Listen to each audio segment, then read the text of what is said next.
Graças a Deus. Bem, amados, nós seguimos aí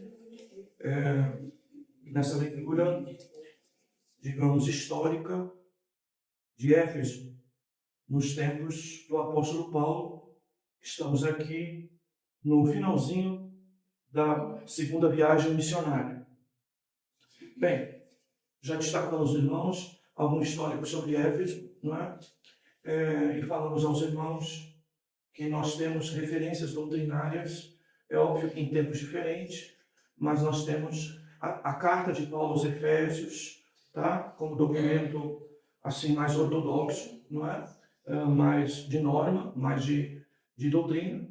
E temos também a carta de João em Apocalipse, à igreja de Éfeso, considerada então uma espécie de igreja regional, setorial, dentro das chamadas 7 igrejas. Bem, queridos, se nós voltarmos um pouquinho, ainda em Éfeso, nós vamos observar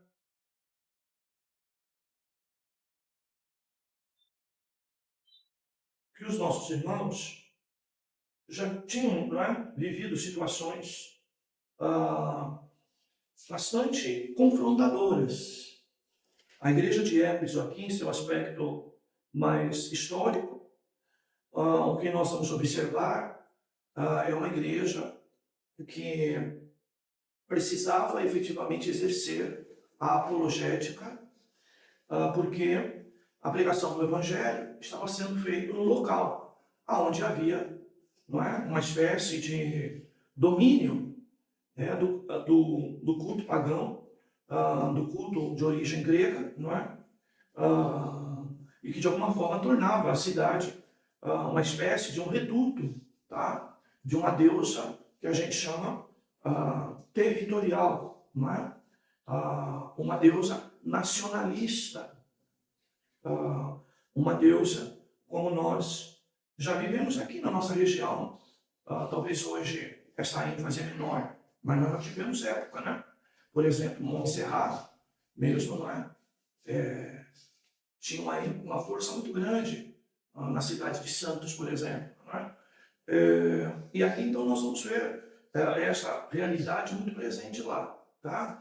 Aquilo que a gente chama então de paganismo territorial, onde um determinado trecho de terra, de município, de cidade, ou mesmo de país, pode ter o domínio, tá? De uma religião, de uma deusa como esta aqui, Ártemis, para os romanos, Diana para os gregos, de característica assim, bem como se aquilo fosse de propriedade, a terra fosse de propriedade desta divindade.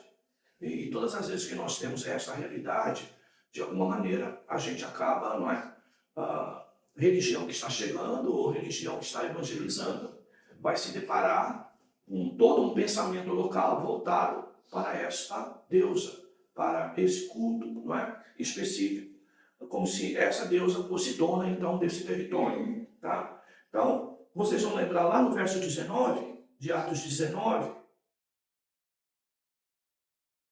um pouquinho antes da nossa leitura, nós vamos ver aí que muitos dos que praticavam artes mágicas ajuntaram os seus livros e o queimaram na presença de todos. Calculado o valor deles, estimaram que chegava a 50.000 moedas de prata. Então, os nossos irmãos aqui já tinham se deparado com a arte mágica presente em Éfeso, que era uma espécie de religião sincrética, que misturava não só esse conceito da deusa do território, Ártemis, ou eventualmente até com outros tipos, outras divindades pagãs. Tá bom, queridos? Bem, sempre lembrando, irmãos, que o politeísmo, ele, nos tempos históricos, bíblicos, ele é muito assim aceito, porque o politeísmo aceita a convivência da fé com outro tipo de fé, tá? Então, nós vamos falar um pouco hoje sobre Diana, o Artemis, né? Mas a região já tinha dado mostras de outros tipos de prática mais contundentes, que é lógico, está ligado ao politeísmo, ao paganismo, mas todavia essa ideia, tá? Do porquê o politeísmo ele ganha bastante espaço, porque politeísmo é muitos deuses, tá? Então é aquela história, né, de coração de mãe, sempre cabe mais um, né? E aí, queridos, essa ideia aqui é de que nós vamos nos deparar com o seguinte: aonde você tiver um conceito de divindade territorial, ainda que você tenha essa deusa, não é? Digamos, mãe da região, tá? Nós, dentro do conceito do próprio politeísmo que Diana ou Artemis está, que é o politeísmo, não é? Ela vai facilitar a agregação de outras religiões, tá? E que é esta ênfase que nós teremos nos últimos tempos, tá? Ou seja, uma religião que conviva bem com outras, tá? Então a gente tem que tomar um certo cuidado, irmãos, porque evangelho, irmãos, é singular. Evangelho é exclusivista. Evangelho bíblico cristão é único. Não se mistura com outras coisas. Não se mistura. Então tomem cuidado com isso, tá? Você pode até, irmãos, pegar alguma coisa, não é? Por exemplo, né? Alguma verdade isolada na boca de alguém de uma outra religião, aí eventualmente você cair no erro, tá? De dar publicidade a isso, sabendo que o Evangelho ele não consegue se compatibilizar com outras religiões, tá? Não consegue assim compartilhar das mesmas coisas, se harmonizar com outras coisas, outros conceitos, mesmo que o conceito pareça, não é, semelhante ao nosso, tá? Pareça com o nosso, pareça com o bíblico cristão, tá, irmãos? Então, evangelho, irmãos, ele desperta realmente perseguição, e pode até despertar desprezo a mim e a você por parte dos outros. Por quê? Porque nós não defendemos que todos os caminhos levam a Deus. A Bíblia é clara. João 14,6, por exemplo. Eu sou o caminho, a verdade e a vida. Ninguém vai ao Pai a não ser por mim. Palavra de Jesus Cristo. Então, o cristianismo é isso. Tá, queridos? Então, vejam a ênfase, não é? Eu sou o caminho, singular. Artigo singular. Tá? Artigo aí no singular. Mas o que é isso? Artigo definido. O caminho. A verdade. A vida. Ninguém vai ao Pai a não ser por mim. Tá? Então, esta é a ênfase, tá, queridos, que nós precisamos entender. E vejam como a palavra, ela até usa de uma certa redundância para ficar bem claro para nós. Se Jesus disse, eu sou o caminho, a verdade e a vida, já está claro, tá? Artigo singular, tá bom, queridos? E artigo definido, certo? O caminho, a verdade, a vida. E aí ele está dizendo claramente que só existe ele. Só há um. E na sequência do versículo, ele ainda vai confirmar de maneira adversativa, negando qualquer outra possibilidade, ao dizer: ninguém vai ao Pai a não ser por mim. Por quê? Porque ele é único. O caminho, a verdade e a vida. Tá, queridos? Então, é difícil harmonizar a fé bíblica cristã, é difícil, não, é impossível harmonizar a fé cristã bíblica com qualquer outro tipo de situação. Você vê, no Brasil mesmo, nós temos aí quem quem fez a nossa, como que chama? Nós temos aí os portugueses, não é? A colonização, né? Quem fez a colonização no Brasil foi os portugueses. Os portugueses trouxeram, tá? O pensamento católico, o cristianismo, tá? De português, em sua maior ênfase em Portugal. É esse que domina. E este veio para cá, tá? E ao vir para cá, vocês lembram da catequese feita, não é? Pelos os primeiros padres no Brasil, tá?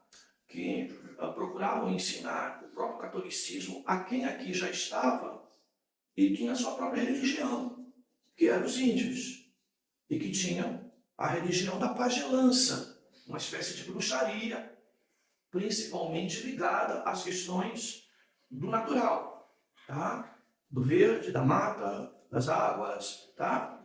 E como os jesuítas conseguiram fazer isso de forma até eficaz, por quê? Porque o pensamento, tá, católico acaba promovendo uma espécie de conceito politeísta, tá? Na definição da declaração de fé, você não vai ver isso. Mas no exercício prático de culto, nós vamos ver isso. Tá? Através da mariolatria, ok? A idolatria a Maria, chamada Mãe de Deus, né? Para nós, ainda que muito respeitada e muito digna, Maria é uma mulher que foi agraciada por Deus para ter Jesus. Jesus, sim. Cristo, jamais. Porque Jesus é a natureza humana. Então, Maria é mãe de Jesus, não de Jesus Cristo. Ela é, então, mãe sob o ponto de vista humano, ok, queridos, de Jesus. Mas, no dia a dia, apesar da igreja considerar, depois reconsiderar, apesar de nós ouvirmos até alguns padres serem mais contundentes em certas situações, em certas pregações, mas nós precisamos entender, tá?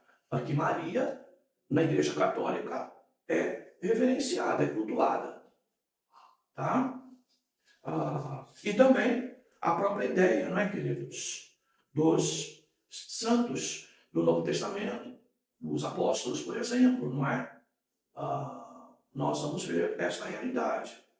Se você for no calendário católico, por exemplo, a cada dia do ano existe uma espécie de divindade, tá? Que é reverenciada, tá, queridos? E que acaba, na prática, sendo, não é, culto a esses santos, tá, queridos? Então, por que nós que nascemos aqui no catolicismo, como a minha família nasceu, não é? Muitas das vezes era, não é? Domingo pela manhã, não é? A missa, estava todo mundo lá. Mas muitos na sexta-feira estavam também nos centros, chamados de mesa branca, principalmente. Tá? E por que essa ideia? Por que essa ideia? Porque o próprio cristianismo evangélico no Brasil, em razão da sua colonização portuguesa e católica, acabou trazendo para o nosso país essa ideia. A igreja evangélica hoje mesmo, ainda que não tenha caído no erro de uma outra divindade de maneira explícita, mas o fato de grande igreja ter uma linha heterodoxa, tá? Ou seja, mistura outras doutrinas, não relacionadas à divindade, mas relacionadas a outras definições de confissão de fé, tá? Também acaba de alguma maneira começando a viver uma espécie de doutrina politeísta, porque acaba misturando as coisas, tá, querido? Por exemplo, na igreja evangélica, ainda que a gente fale muito pouco sobre isso, mas há quem idolatre uma placa de igreja e não abandona isso, tá? Tem outros que idolatram pastores, Tá, queridos? E estão tão cegos por esse pensamento, assim, digamos, idólatra, que não conseguem enxergar a própria doutrina pregada por esse pastor, que já não representa mais a doutrina bíblica. Eu já disse para os irmãos mesmo que tem algumas irmãs, né, conhecidas lá na igreja Batista de Água Branca, tá? Onde tem lá, não é? Um pastor com linha doutrinária muito perigosa, tá? E eu perguntei esses dias para elas, né? Vocês tiveram muita queda de pessoas aí? Pastor, se teve, não é perceptível. Então imagine, você sentado numa igreja cujo pregador principal é René Kivitz. E aí você ouve isso dos irmãos de lá, tá? E aí a gente fica pensando, não é? O que pode manter, não é? Uma pessoa lá, desta forma, acreditando em alguém que prega, que é preciso atualizar a Bíblia, né? Para encaixar dentro da Bíblia a aceitação de desvios de conduta, por exemplo, sexual. Então é muito sério, tá, queridos? Porque não é atualizar a Bíblia como as pessoas se referem, porque você vai ver, tem Almeida atualizada, tá, queridos? Você pode estar com uma nova versão da Bíblia na sua mão. E até aí não há problema nenhum, não é? Para mim e para você. Mas encaixar, tá? As possibilidades de conduta sexual fora da palavra dentro dessa estrutura atualizada, aí sim a gente se depara, tá? Com uma heresia muito perigosa, à lá Testemunha de Jeová, que mudou sua versão para garantir na escrita dela de que Jesus é um Deus com letra minúscula. Então, queridos, essas realidades. Então, vejam, nós estamos em textos extremamente evangelizadores, missionários, e você não pode negar essa realidade. De quê? Do confronto, da perseguição. E por quê, irmãos? Principalmente nos dias de hoje. Nós temos uma Constituição que favorece o pensamento politeísta. Tá? Quando defende, não é, a ideia da pluralidade pacífica de convivência entre as religiões. Mas, difícil até de dizer, né, irmãos? Evangelho gera guerra. Tá? Mas evangelho não convive com inimigo de Deus. Tá, amados? Ou outras ideias a respeito de Deus. Ou o conceito de que sempre cabe mais um Deus. Tá, queridos? Por isso, irmãos, que o evangelho é renúncia. Por isso que o evangelho, não é, irmãos? Ele vai fazer a gente abandonar muita coisa.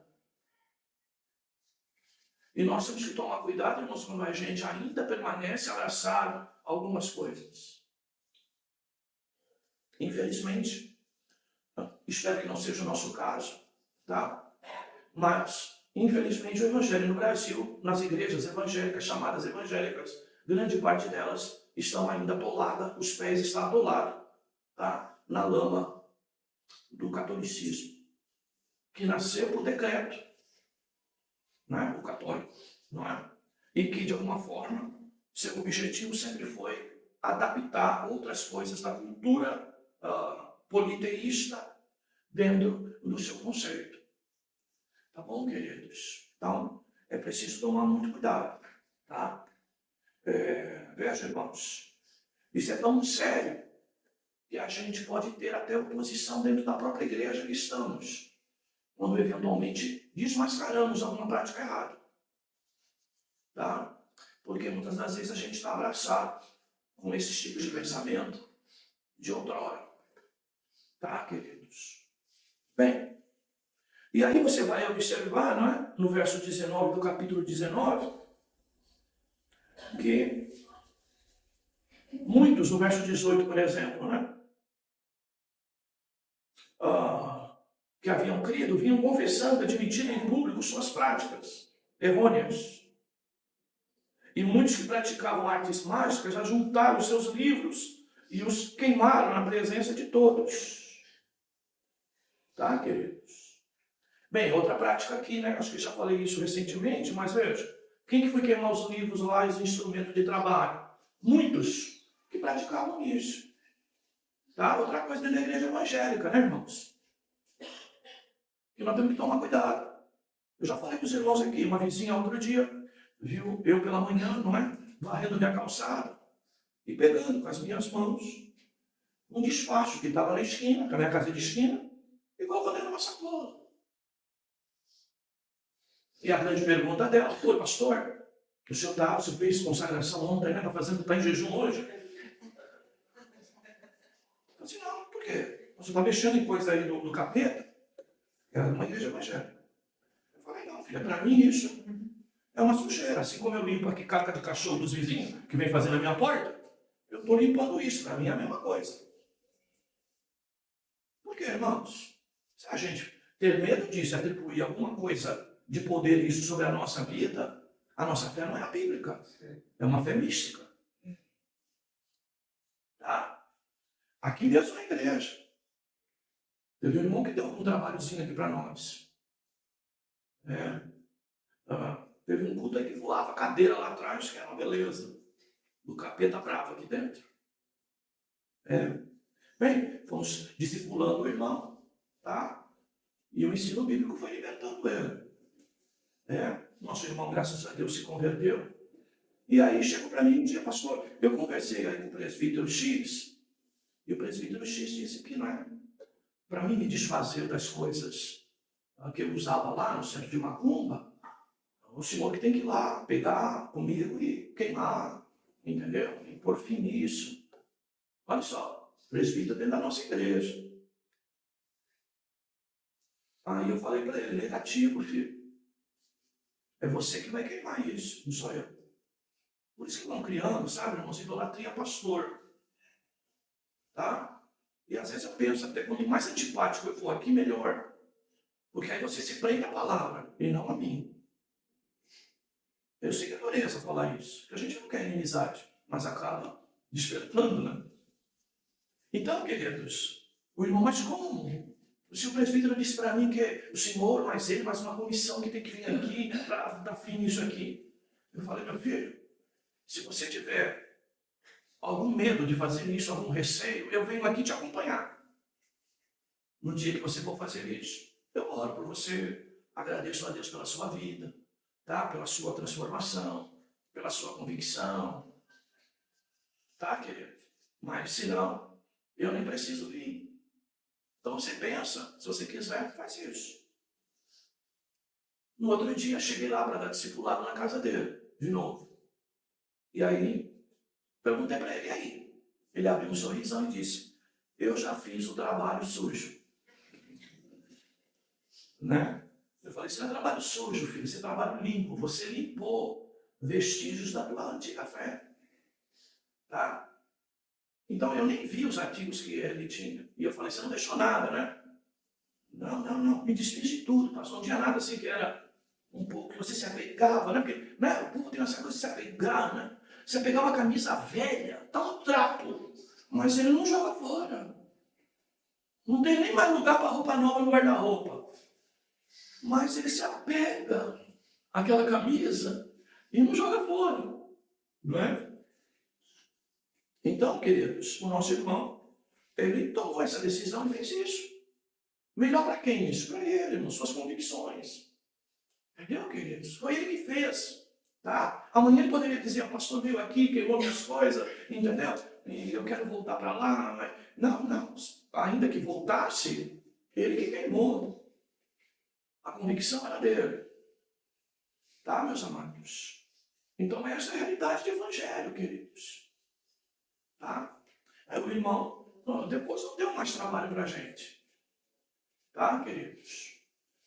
Não deu mais trabalho para a gente. O irmão, a esposa tinha até medo de dormir com ele. Porque à noite o bicho se manifestava. E ela não sabia quem estava tendo intimidade com ela. Se era o rapaz ou se era o espírito mal. Bem tenebroso o negócio, né? Mas é isso, queridos, tá? Mas é lógico, né, irmãos? Nós precisamos estar aqui, queridos, com convicção. Eu sei em quem tenho crido. Devemos saber. Não é eu sinto Deus aqui, não. Tá? A clareza está no saber. Você pode até sentir, mas é no saber que tem que estar sustentada a nossa fé. Tá, queridos? Então, eu repito um texto mais até doutrinário de 1 Timóteo 2,5, não é?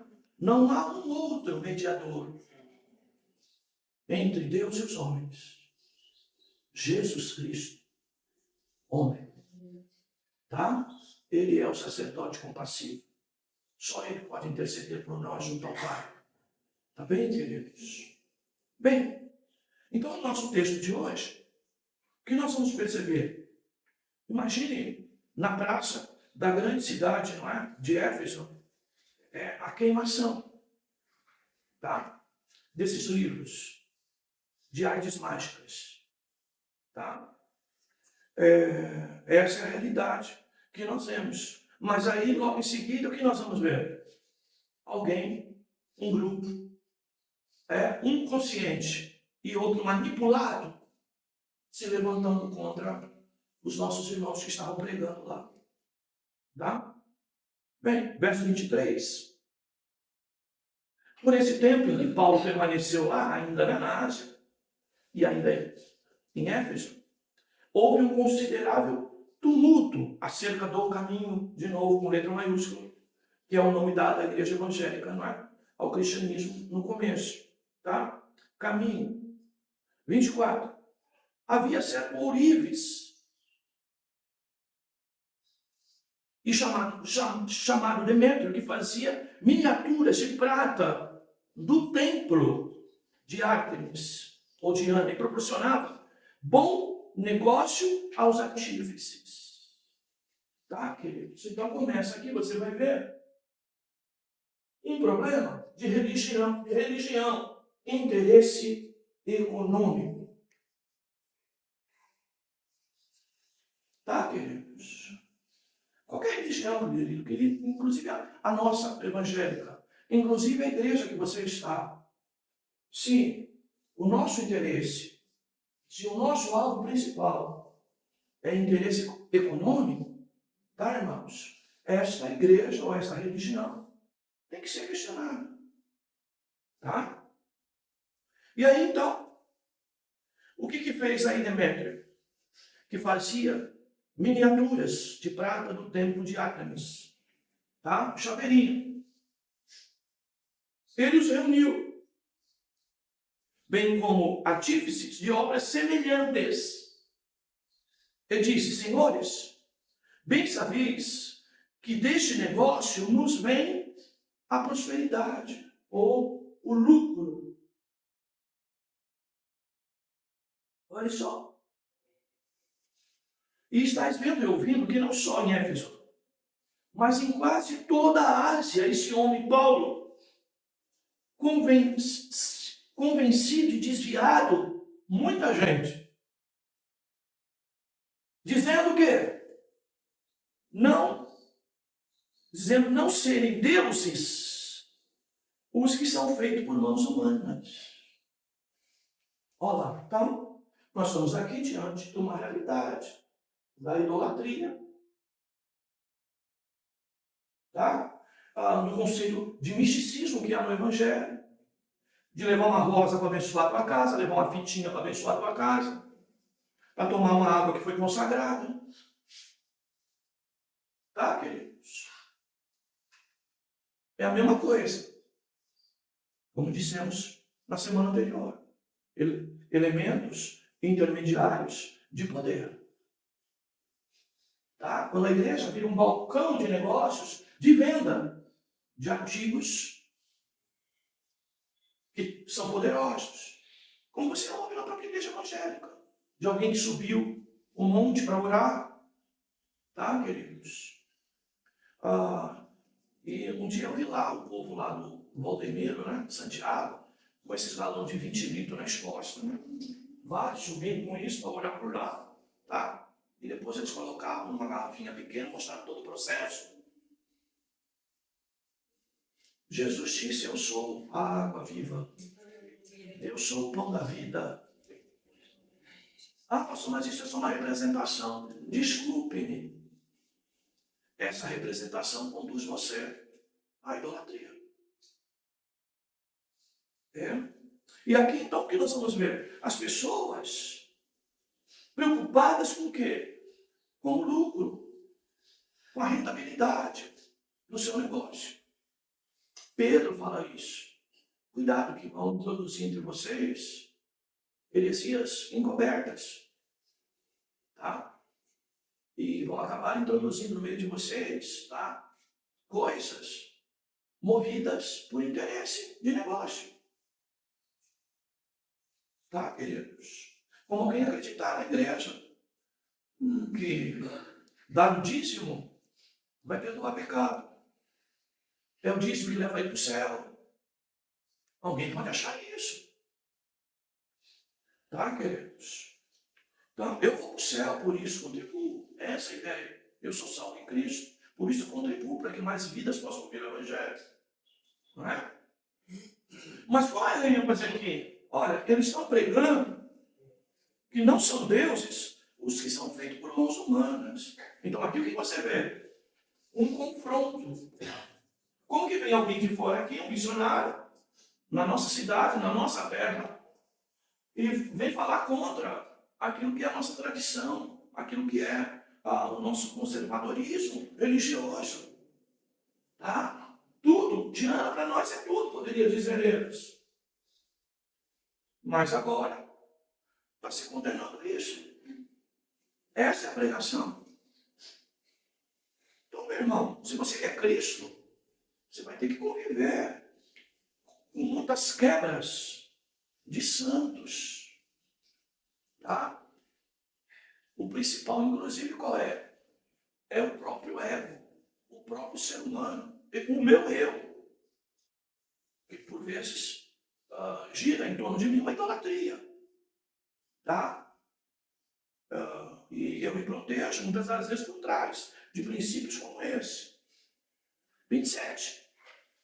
E não há somente perigo de que esse nosso negócio caia em descrédito, mas também que o templo da grande deusa Ártemis perca toda a sua importância, vindo até mesmo ser destituída da sua majestade, aquela a quem toda a Ásia e o mundo adoram. Olha só, queridos. Olha o perigo. Olha o que o Evangelho produz. Queridos. O Evangelho é antipático, meus irmãos. 28. Ao ouvirem isso, ficaram furiosos e gritaram: grande é a Ártemis dos Efésios. Olha só. Tá? Parece até o povo profetizando aí no Evangelho de hoje. Né? Grande é a Ártemis dos Efésios. 29. Ficaram furiosos. A cidade encheu-se de confusão. E todos imediatamente correram ao teatro, arrastando com eles os macedônios Gaio e Aristarco, companheiros de viagem de Paulo. E Paulo queria apresentar-se ao povo, mas os discípulos não permitiram. Também alguns dos oficiais romanos, amigos de Paulo, mandaram pedir-lhe que não se arriscasse a ir ao teatro. E uns gritavam de um modo, outros de outro, pois havia confusão na assembleia e a maior parte deles nem sabia por que motivo se havia reunido. Olha só, queridos. A religião que manipula. A religião que leva você até se envolver numa situação como essa e nem saber o que está acontecendo. É quem segue a religião cegamente. é quem cega, desculpe, tá, irmãos, pastores cegamente, que não é capaz de pegar a Bíblia para ler, para conferir se aquilo que a gente ensinou, pregou aqui é bíblico de verdade. Você não vai consultar, examinar. Olha lá, grande parte dos que estavam lá foram arrastados. Meu irmão, que não seja o caso de nenhum de nós aqui. Que é esse o cuidado que a gente tem aqui. Por mais que pareça chato, às vezes, o nosso ensino, a nossa pregação, é da gente não ser massa de manobra. É da gente não ser levado. Tá? É que eu sempre digo para os nossos professores aqui, de crianças, adolescentes e jovens, tá? Que ainda que os pais tragam os filhos aqui, nós acreditamos que Deus se revela a uma criança e a salva. E nós podemos ver até o inverso, quando a criança traz os pais para a igreja. Tá? Tamanha a convicção dela. Tamanho o prazer dela de estar na igreja aprendendo as coisas de Deus. É? Mas vejam essa situação. Vejam, movido por interesses, vivendo a idolatria. Essa idolatria, então, que criou uma espécie do quê? De uma manipulação a ponto das pessoas dizer, não, eu estou aqui porque eu gosto do pastor. Eu estou aqui porque eu gosto da irmã Valéria. Eu estou lá porque a minha esposa está lá. Opa! Não, eu estou lá por causa do meu marido. Não, tem que estar junto com o marido, sim. Mas tu tem que ter a tua convicção. E se não tem, pede para Deus se revelar. Porque ele se revela. Tá, queridos? Mas o que a gente não pode é estar sendo manipulado. Então imagine, tá, irmãos? As pessoas num tumulto desse, tá, irmãos? Parece quando acontece um acidente, você já viu? Quanta gente para, quanta gente encosta para ver o acidente. Que dureza, né, irmãos? Então, essa é a realidade aqui. Certo? Foram arrastados, como diz o verso 29. E depois, essa ideia do 32. A maior parte deles nem sabia por que motivo estavam reunidos e estavam apoiando ali, não é? O que aqueles homens estavam falando, nem sabiam o que estava acontecendo. Então tiraram Alexandre dentre a multidão, a quem os judeus levaram para a frente. E Alexandre, acenando com a mão, queria apresentar uma defesa ao povo. Mas quando perceberam que ele era judeu, todos gritaram a uma voz durante quase 2 horas. Grande é a Ártemis dos Efésios. 2 horas. Vocês viram o Corpus Christi aí, não é? A fé viva no Deus morto. Se é que pode existir fé viva, não é? Até porque Salmo 115 diz ao contrário. Quem serve a ídolo vai ficar parecido com o ídolo. Se o ídolo não ouve, tem ouvido, não ouve. Quem segue ídolo também tem ouvido e não ouve o que é a verdade. Não tem olho e não vê também, não vai enxergar a verdade. Tá, queridos? 2 horas, né, irmãos? Ui! Se a gente dobra o joelho para orar 15 minutos, o irmão com 5 não aguenta mais ficar. Levanta. Bem, eu estou falando dos idosos, para os irmãos que têm mais dificuldade de saúde, ou alguém que tem problema no joelho, a gente não sabe, né? Nem precisa saber. O importante é a nossa consciência. 35. Quando conseguiu apaziguar a multidão, o escrivão disse, homens de Éfeso, existe alguém que não saiba que a cidade dos Efésios é a guardiã do templo da grande deusa Ártemis e da sua imagem que caiu do céu? Olha só, queridos. Bom essa palavra, né? Caiu, né? Porque quem caiu do céu foi o capeta. Jesus veio do céu, mas o capeta foi lançado. Tá, queridos? Vejam, alguém que não saiba disso, que a cidade dos Efésios é a guardiã do templo da grande deusa Ártemis, ou seja, quem guarda, quem protege a deusa Ártemis é a cidade. Ou o contrário, não é aqueles quem protege a nossa vida é Deus. E não somos nós que guardamos e protegemos Deus. É Ele que nos protege. 36. Visto que essas coisas não podem ser contestadas. O que ele está dizendo aqui? Manipulando o povo para dizer: você não sabe que a deusa aqui é Ártemis. Tem alguém aqui que não tem essa convicção? Ah, queridos. Perigoso, né? Esses discursos.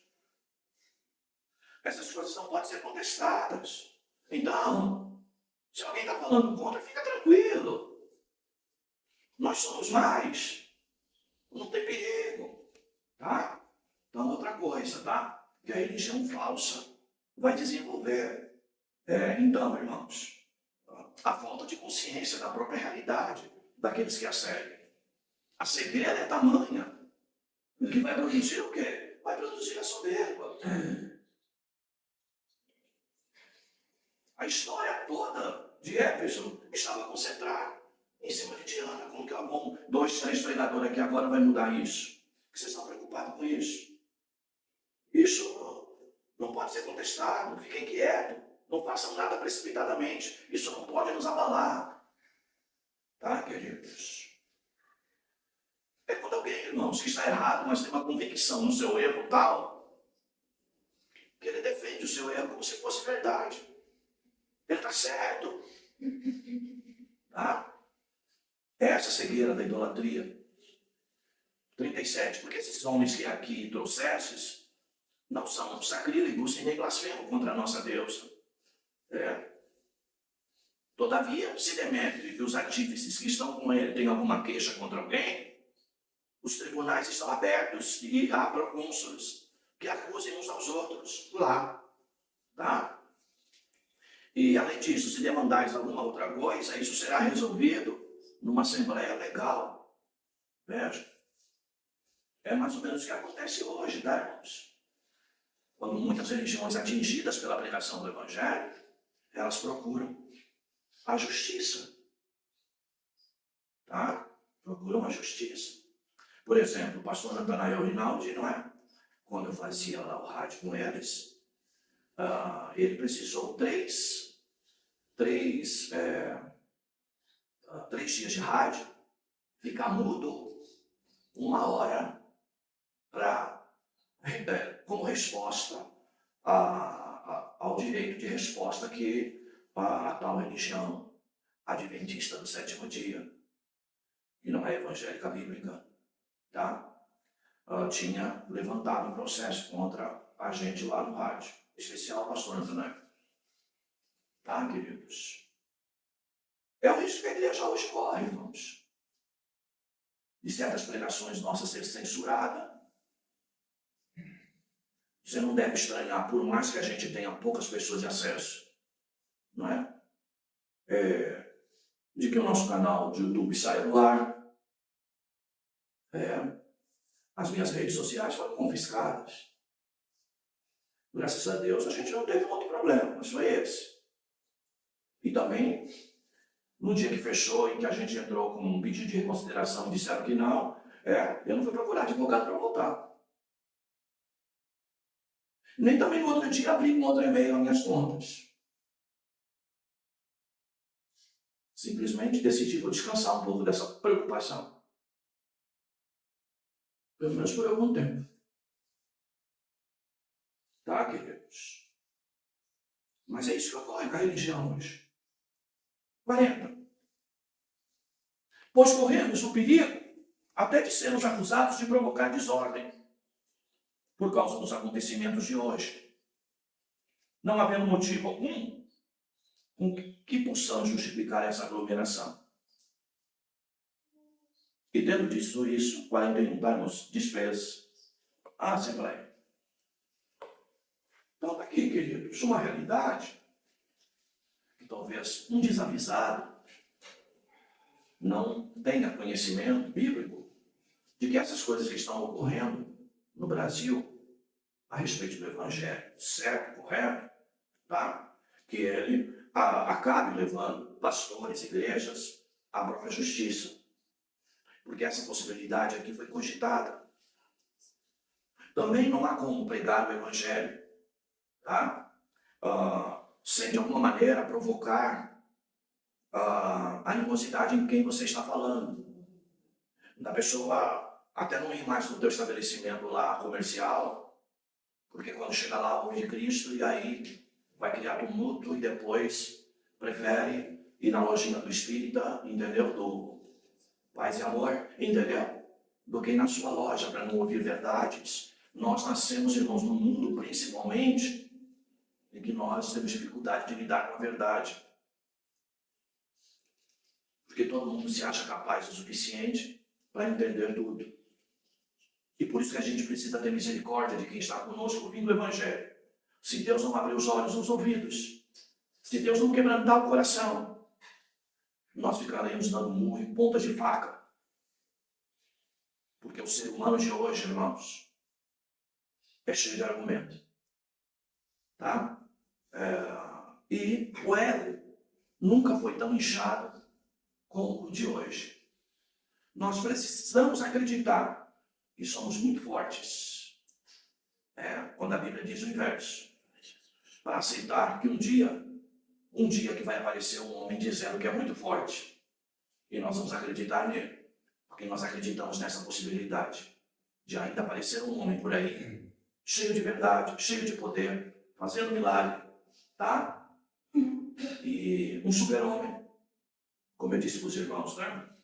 Fiquei atemorizado quando fui lá assistir aquele filme do super-homem, não é, queridos? E do Batman. Quando o Batman, com uns brinquedinhos de estilingue, de alicatezinho, né? De uma fundazinha, conseguiu vencer o tal super-homem.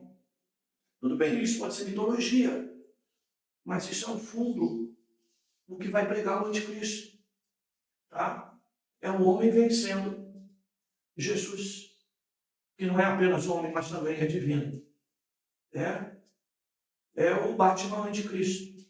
Um homem com muita habilidade, capaz de matar super-homem. É brincadeira. Aí meu gibi foi tudo por, né? Foi tudo por lixo, né? Ah, Jesus! Mas essa é a realidade. Que Deus tenha misericórdia de nós, queridos. Irmãos, a nossa tarefa de pregar o Evangelho não é fácil. Dizer por aí dizendo, Jesus te ama, e dar uma rosinha para a pessoa, é mole.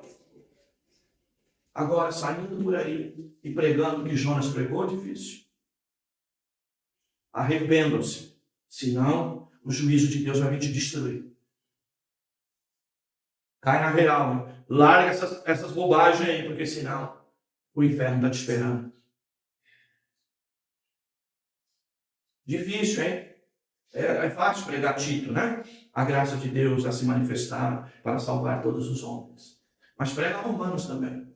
Dos céus se manifesta a ira de Deus sobre os incrédulos. Prega isso também. Então você vê, apesar das considerações aqui, e apesar de alguém desassociar a pregação de Paulo, não é? De que não são deuses aqueles feitos por mãos humanas, como o verso 26, tá? Apesar de alguém dizer, o que eles estão pregando não está desmerecendo Diana, porque Diana está acima dessa pregação. Diana não está sendo atingida por isso. Ainda que alguém tenha, né, feito essa consideração para aliviar as coisas, tá, amados? Mas os nossos irmãos fizeram apologética lá. Então, que Deus nos ajude, que Deus nos dê graça para sermos crentes. Cada dia está mais difícil, tá, queridos? Cada dia está mais difícil. E cada dia está mais difícil encontrar um amigo, um irmão, que diga, não, vou enfrentar com você as adversidades da pregação genuína do Evangelho. Né? Daquilo que se levanta contra aqueles que pregam a verdade. Tá? Se o inimigo está por aí, tá, irmãos? Rodeando. Tá? O inimigo está por aí rodeando. Querendo fechar a boca daqueles que saem do comodismo, vai para a rua. Tá? Que aonde passa, fala de Jesus. O inimigo está por aí, queridos. Querendo fechar a nossa boca. Deus nos guarde e que nós tenhamos sempre convicção, não é?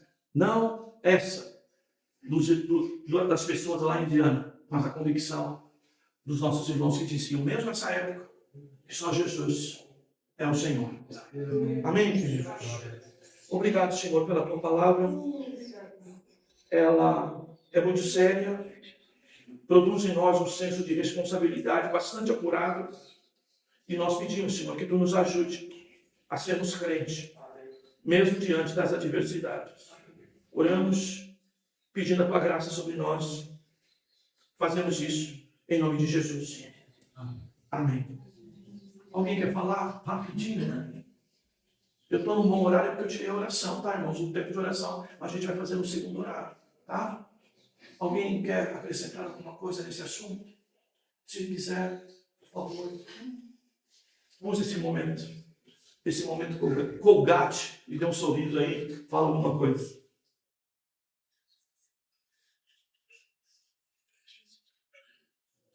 Diante de milhares e milhares de nenhum pedido, vamos orar pela nossa contribuição. Senhor, pedimos a tua bênção sobre nós. Vamos agora contribuir para manter a tua obra neste lugar, os trabalhos mantidos por esta igreja. Pedimos a tua bênção sobre o teu povo, que não deixe tu, Senhor, faltar nada no nosso lar. Nos dá graça para administrar aquilo que ganhamos. Também nos dá graça e temor para administrar o que é arrecadado, para que nunca falte recurso na tua igreja. É a nossa oração e agradecimento. Em nome de Jesus. Amém.